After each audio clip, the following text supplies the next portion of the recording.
Perkenalkan, nama saya Nurita Kristianto di kelas 1043 nomor absen 21. Dan pada hari ini saya akan menceritakan tentang gaya gravitasi Newton dalam skala makro. Alkisah diceritakan ada sebuah keluarga kaya raya yang hidup di negeri Belanda. Ayahnya bernama Roland. Roland memiliki 10 anak laki-laki. Meskipun kekayaannya itu sangat banyak, bahkan tak terbatas, anak-anak mereka ini tidak tumbuh menjadi orang yang bijak seperti ayah mereka. Kerjaan mereka hanya berfoya-foya, minum minuman keras, dan pergi jalan-jalan. Mereka tidak pernah mau belajar apalagi yang namanya bekerja. Nah, hal ini sangat berbeda dengan anak tengah dari Roland yang bernama Torik. Torik yang biasa dipanggil dengan Toto ini memiliki sifat yang luar biasa berbeda dibandingkan dengan saudara-saudaranya. Toto ini suka banget baca buku dan mempelajari ilmu astronomi, tetapi kakak-kakaknya jadi tidak suka dengan Toto karena selalu dibanggakan oleh ayahnya Roland. Sampai pada akhirnya, ayah Roland yang sudah sakit-sakitan, dia akan membagikan warisan-warisannya, tetapi Roland ini hanya membagikan warisannya kepada Toto, yaitu anak yang sangat dikasihinya. Karena merasa iri, akhirnya kakak-kakak Toto yang sedang dalam posisi belajar. Saat itu, Toto sedang mempelajari tentang hukum gravitasi. Bukan hanya dalam skala mikro, tapi tentang skala makro. Ini Toto sedang belajar, dan ada gua-guanya juga. Lalu, diambillah pisau oleh kakak-kakak Toto.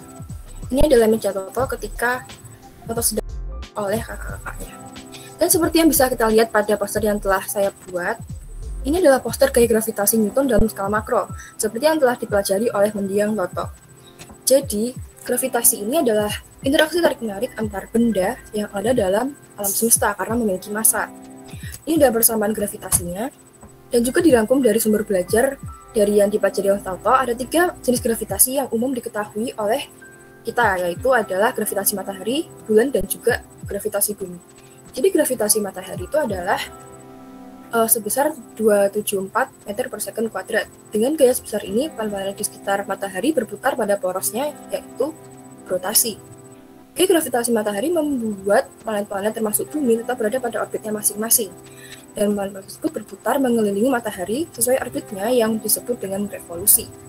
Nah, rotasi ini menyebabkan perubahan siang dan malam, sedangkan revolusi mengakibatkan perubahan musim. Lanjut ke bagian gravitasi bulan. Jadi gaya gravitasi bulan ini tidak sebesar matahari, yaitu 1,62 meter per second kuadrat, namun tak memiliki fungsi yang penting. Nah, gravitasi bulan ini menyebabkan pasang dan surut air laut. Pada saat posisi bulan dekat dengan bumi, air laut ini akan mengalami pasang. Kejadian ini terjadi karena air laut tertarik oleh gaya gravitasi bulan. Ada juga gravitasi bumi. Bersumber dari NASA, gravitasi bumi ini tidak semuanya sama di setiap bidang bagian bumi. Hal ini disebabkan oleh ada bentuk bumi yang tidak bulat sempurna, tetapi tepat di kedua ujung kutubnya. Nah, gravitasi bumi ini berfungsi untuk menarik atmosfer serta menahannya sehingga makhluk hidup bisa bernafas dengan baik. Dengan gravitasi, bumi bisa berputar pada porosnya serta menarik bulan agar tetap berada pada orbitnya. Nah, satelit buatan yang diluncurkan oleh manusia bisa mengorbit dengan bantuan dari gravitasi bumi. Lalu, Toto ini juga pernah bertanya-tanya, mengapa sih bulan ini tidak jatuh ke dalam bumi? Jadi jawaban dari pertanyaan itu adalah karena adanya gaya yang disebut dengan gaya sentrifugal. Gaya sentrifugal ini adalah lawan dari gaya sentripetal, yang merupakan efek semu yang ditimbulkan ketika sebuah benda melakukan kegiatan melingkar. Nah, sentrifugal ini berarti menjauhi pusat putaran. Ketika sebuah benda atau partikel melakukan gerakan melingkar, pada benda atau partikel tersebut bekerja gaya sentripetal yang arahnya menuju pusat lingkaran. Sekian dari saya. Terima kasih. Selamat pagi Pak Yuri, selamat pagi teman-teman. Perkenalkan, nama saya Felicia Leonora Purnama, nomor presiden 10. Sebelumnya saya minta tolong teman-teman untuk mengonfirmasi apakah ini sudah ter-share screen atau belum, dan jika nanti ada kendala jaringan mohon bisa diinfo. Hari ini saya akan bercerita mengenai hukum Kepler 2 seperti yang sudah saya tayangkan. Namun sebelum menuju ke pembahasan lebih lanjut, saya akan memperkenalkan kepada seseorang yang andil dalam hukum Kepler ini. Perkenalkan, ini adalah Johannes Kepler. Ia lahir pada tanggal 27 Desember tahun 27 Desember 1571 di kota Wilderstadt, salah satu kota di negara yang sekarang bernama Jerman. ketika dia lahir di akhir abad ke-16, orang-orang masih berpikir bahwa planet itu yang ada di tata surya mengorbit melingkar mengelilingi bumi. Dan orbitnya berbentuk bulat sempurna yang mana kita tahu itu merupakan pemahaman yang salah. Namun pada saat itu, Kepler merupakan siswa yang pintar. Nah, ia bertemu dengan seseorang yang sepemahaman dengan dia, yaitu Kopernikus. Kopernikus mempunyai hipotesis bahwa matahari berada di pusat tata surya dan planet-planet lainnya tidak mengorbit di sekitar bumi, melainkan mengorbit di sekitar matahari dan orbitnya berbentuk elips.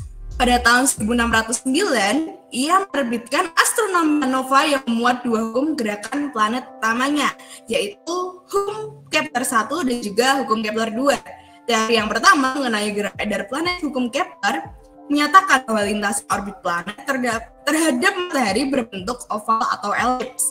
Penemuan ini ia dapatkan dari pengamatannya terhadap bentuk orbit planet Mars.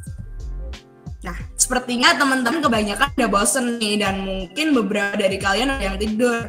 Jadi, untuk mengatasi kebosanan itu, aku mengundang dua tamu lagi, yaitu Juni dan juga Koya.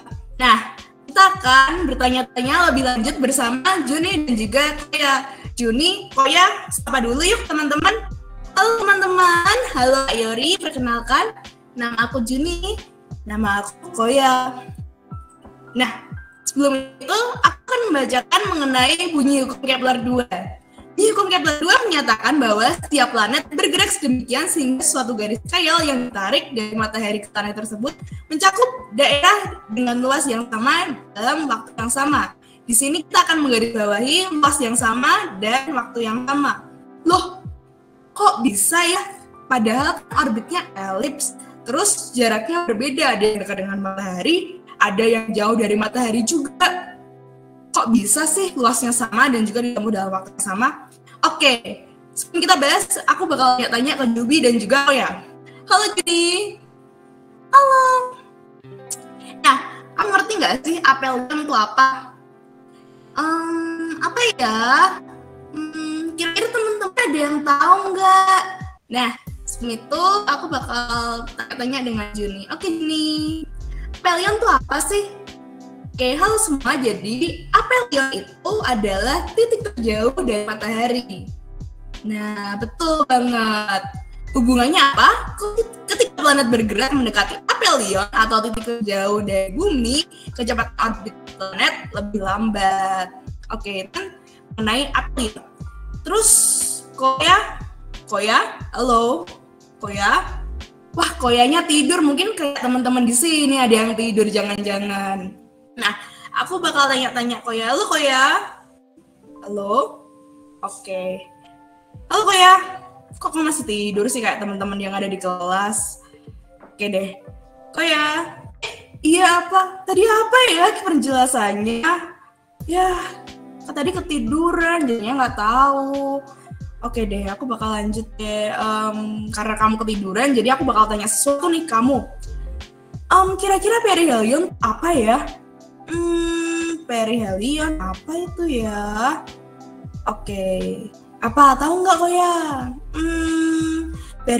Perihelion itu titik terdekat dari matahari. Nah, betul. Jadi teman-teman bisa nih kayak Koya walaupun tidur tapi bisa jawab. Oke, sedangkan ketika planet mendekati perihelion, kecepatan orbit planet menjadi lebih cepat.